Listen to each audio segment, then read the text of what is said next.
In June 1914, Kiwani's Lodge of the Benevolent and Protective Order of Elks began planning a homecoming and midsummer flower festival as a magnet to attract thousands of visitors to the city. Soon, the week of October 5th was selected and committee chairs were named for the festivities. The excitement surrounding the nascent plans led the city to believe it would be the largest and best event in the last 20 years.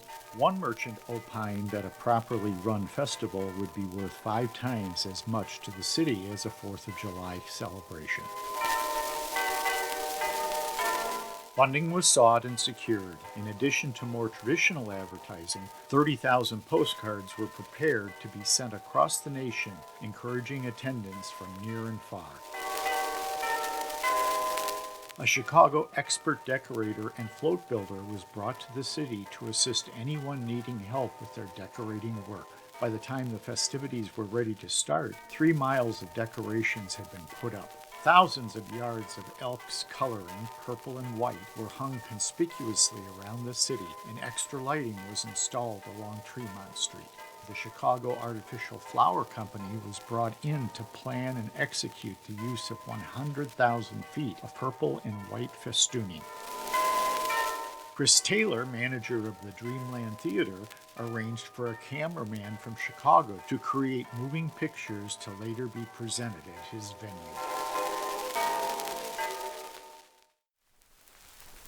And then homecoming week arrived, and the festivities began in earnest. The Elks had hired the Con T. Kennedy Amusement Company, said to be the world's greatest carnival troupe, for the homecoming. The troupe included over 400 performers across 20 acts, including a 35-piece marching band and 2 musical shows, an animal circus with over 100 animals, a motor dome, a model city, 2 circus sideshows, and 3 fun factories. The company arrived Monday morning, October 5th, on a 30-car train. They immediately began unloading and hauling everything to Lyle's Lot, just north of downtown, across the tracks off Tremont Street.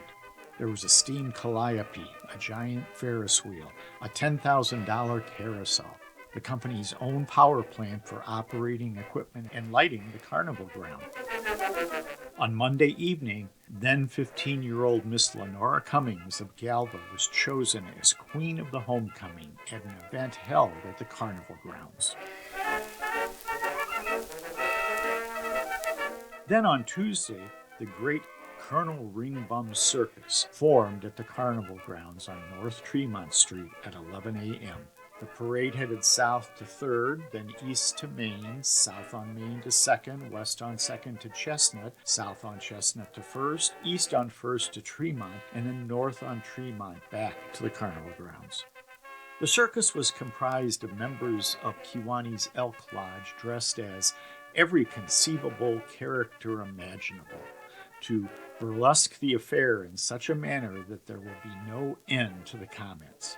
Costumes of the most ridiculous makeup for the members were brought in from Chicago, and they were worn by Kiwani's professional and businessmen, whose antics brought volumes of laughter.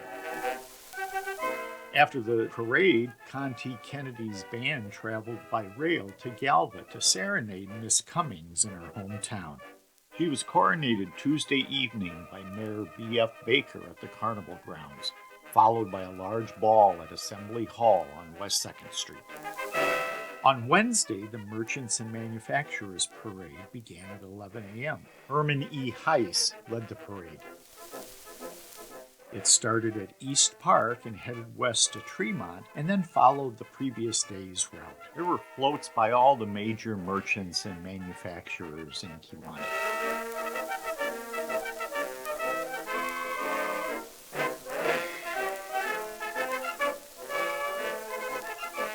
One of the largest and unique showings in the Merchants and Manufacturers pageant was that of West Side Bakery. Riding in an automobile finely decorated in the Elks colors were Mr. and Mrs. Pietzer and Mr. and Mrs. C.F. Custer, the proprietors of the bakery. Then came a large float, very attractively designed and containing many loaves of fresh baked bread. Some of the employees of the plant rode next in another beautifully arranged automobile, and 9 bakery wagons used by the concern in delivering throughout the city then followed, each being decorated. Thursday was Republicans' Day at the festivities, and also the day for the floral parade.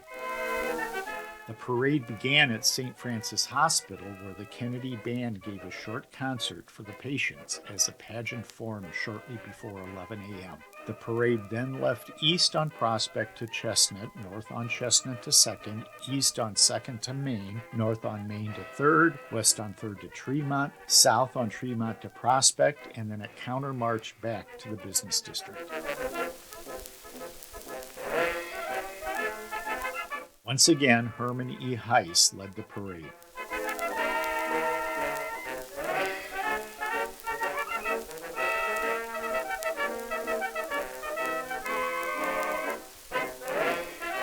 Mayhew's flatbed, used by dry goods store owner M.D. Scott in the Merchants Parade the day before, was redecorated and used by Hamilton and Plummer in the Floral Parade, using purple and white colors and covered with ferns and palms. W.T. Pierce, far left driving his car, was the sweepstakes winner. Little Ruth Pierce, far right, riding in the topmost position of the car. Others in the car were Mrs. W.T. Pierce, Mrs. W.T. Heaps, Mrs. S.L. Arter, Mrs. B.F. Greenhow, and Mrs. A.E. Berglund. F.M. Lay's car with a red and white color scheme with a butterfly mounted in front was in the parade. The car was driven by Lay's chauffeur, Mr. Carr, with Lay beside him in the front. In the rear were Mrs. F.M. Lay, Jean Margaret Fisher, Marjorie Spickler, and Mrs. Harry Carlin and daughter, Miss Harriet. The car appears to be westbound on 2nd Street, approaching Tremont Street. After the parade ended, W.T. Pierce picked up Illinois Republican United States Senator Lawrence Y. Sherman at the train depot at noon. A procession of still-decorated automobiles proceeded to the Grand Theater on Main Street, where Senator Sherman gave a speech, followed by a well-attended public reception. Rain spoiled Thursday night at the carnival grounds, but there were many other activities. The Lyman Lay Company's store was open for a style show as thousands passed through the store to glimpse fall fashions. Later, there were dances held at the Moose Hall on 2nd Street and the Assembly Hall. Friday was Democratic Day, as well as the Tots Parade and the Baby Show. Kewanee paraded its tots, headed by the Kennedy Band. The parade started at the intersection of Tremont and 1st Streets, traveled north to City Hall at the intersection of Tremont and 3rd, and then counter-marched back to its starting point. The paper reported that there were more than 150 children in the pageant. They rode and they walked. Some had ponies, some rode in tiny, elaborately decorated vehicles. Others came on their tricycles. There were little velocipede riders. Mothers were pushing baby buggies with their prettily dressed-up children. The feature event for Democratic Day was held at Library Hall, where the Democratic candidate for Congress would address a rally in the space above City Hall. The Elks homecoming then concluded Saturday evening with a masked night at the carnival site. Anyone wearing a mask was admitted free to the last night of the carnival. Following the festivities, the paper pronounced that the Elks homecoming will go down in history as one of the greatest amusement enterprises and spectacles yet presented to Kewanee.